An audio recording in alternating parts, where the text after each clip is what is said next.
వెంకట్ గారిని I request DOP Santosh గారిని కూడా వేదిక రాసంగా స్వాగతం పలుకుతున్నాము.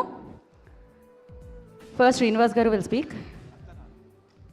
అంతే అండి, ముగ్గురిని పిలిచి మాట్లాడుదాం అని ఫిక్స్ అయ్యాం మేము. అండ్ ఆర్ఆర్ ధ్రువన్ గారు music director, I request on to the stage please.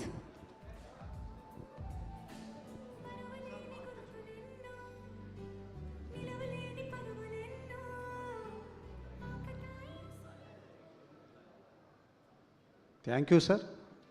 ఈ ఫంక్షన్కి వచ్చినటువంటి సక్సెస్ ఫంక్షన్ వచ్చిన మీడియా వాళ్ళకు, వెల్ విషర్స్కి అందరికీ కూడా థ్యాంక్ యూ. ముఖ్యంగా మాకు చీఫ్ గెస్ట్గా వచ్చినటువంటి సురేష్ బాబు గారికి చాలా థ్యాంక్స్ చెప్పుకుంటున్నాను. అలాగే అశోక్ కుమార్ గారికి, సార్ అందరికీ కూడా, ఇక్కడికి వచ్చిన అందరికీ కూడా స్పెషల్ థ్యాంక్స్ చెప్పుకుంటున్నాము. ఎందుకంటే ఒక టైంలో సినిమా సక్సెస్ అని మాకు తెలిసి ఆడియన్స్ నుంచి వచ్చినప్పుడు కూడా ఏదో తెలియని ఒక పెయిన్, ఏదో విపరీతమైన తెలియని ఒక నెగటివిటీ, అది ఎందుకు చుట్టుకుందో ఏంటో కూడా తెలియని బాధ, అసలు భరించలేని స్థితి ఆ టైంలో. నైట్ షోస్ అయిపోయాయి. అయిపోయిన తర్వాత అర్లీ మార్నింగ్ చూస్తే బుక్ మై షోలో 4.5 4.7 ఎందుకు పడిందో కూడా తెలియదు. ఒక ఆనందంలోంచి అర్లీ మార్నింగ్ చూసేసరికి నిజంగా ఈ విషయం ఈరోజు చెప్పాలనుకున్నాడు. ఎంత తీవ్రమైన నెగటివిటీ అంటే అసలు ఒక్క క్షణం సూసైడ్ చేసుకుందామా అనిపించింది. ఒక్క 1 అవర్ కనుక ఉండింటే నా లైఫ్ ఏమైండేదో కూడా నాకు తెలియదు. ఇది భగవంతుడి సాక్షిగా నేను చెప్తున్నటువంటి పెయిన్. ఇంకా అవ్వదు, మనకి జీవితంలో ఉండదు అనేటువంటి ఒక భయం, ఒక 1 అవర్ పాటు అసలు లేదా ఈ ప్రపంచానికి కనపడకుండా ఎక్కడికైనా వెళ్ళిపోదామా అన్నంత షివర్ వచ్చింది. కానీ నేను ఎప్పుడు నమ్మేదే భగవంతుడిని. ఆ భగవంతుడు ఎందుకో ఆ 1 అవర్ పాటు నిలబెట్టాడు. ఆ తర్వాత సినిమాను అన్నిటినీ బ్రేక్ చేసుకుని ఈ సినిమాని ఈ స్థితికి తీసుకొచ్చి ఒక సక్సెస్ఫుల్గా రన్ చేశారు. కానీ ఈరోజు ఇప్పుడే యాంకర్ గారు అన్నట్లు ఈ చిన్న నెగిటివిటీ ఏదైనా ఉన్నా కూడా ఈరోజు ఇంతమంది పెద్దవాళ్ళు, సురేష్ బాబు గారు, అశోక్ కుమార్, ఇంతమంది పెద్దవాళ్ళు రావడము, నాతో పాటు ఇలాంటి పెయిన్ నాకు తెలిసి వీళ్ళందరూ అనుభవించారు. ఈ సంవత్సరం సక్సెస్ ఇచ్చినటువంటి యంగ్ డైరెక్టర్స్ అందరూ కూడాను నాకు తెలిసి అందరితో ఒకటే పెయిన్, అందరితో ఒకటే భయమే.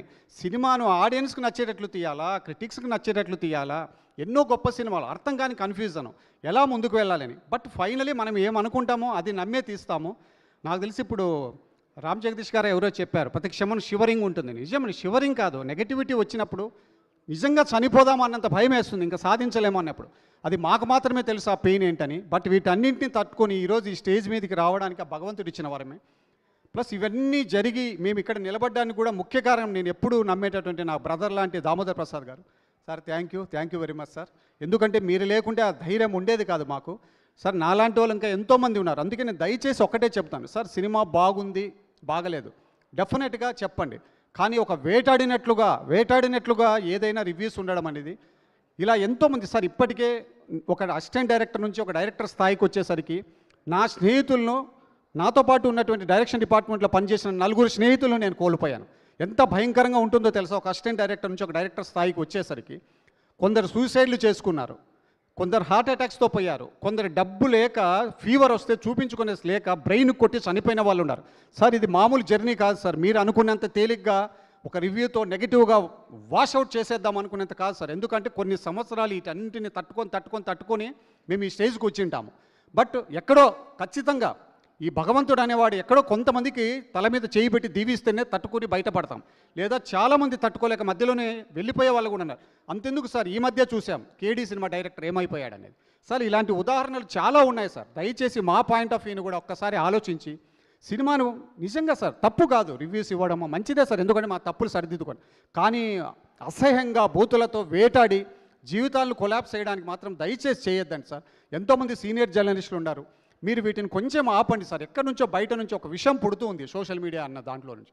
దాన్ని కనీసం ఆపడానికి మనకు ప్రయత్నం చేయకపోతే చాలామంది భరించలేని స్థితి ఉంటుంది. మేమంటే మొండిబారి మేమందరం సక్సెస్ అయ్యి ఈరోజు ఇక్కడ కూర్చున్నారు. అవకాశం చాలామందికి రాకపోవచ్చు సార్. కాబట్టి దయచేసి ఇది ఒక్కటే నేను వేదికగా కోరుకుంటున్నాను.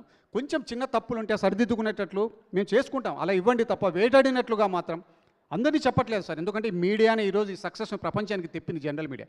కానీ కొంతమంది ఎందుకో తెలియదు ఆ విషయం ఎక్కడి నుంచి వస్తుందో. దయచేసి అది ఇక్కడ కాకపోతే ఇంకో చోట ఇంకొకరిని చంపుతుంది.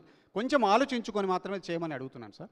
Thank you very much. Thank you Srinivas garu, thank you so much and congratulations. Producer Venkat garu will speak now.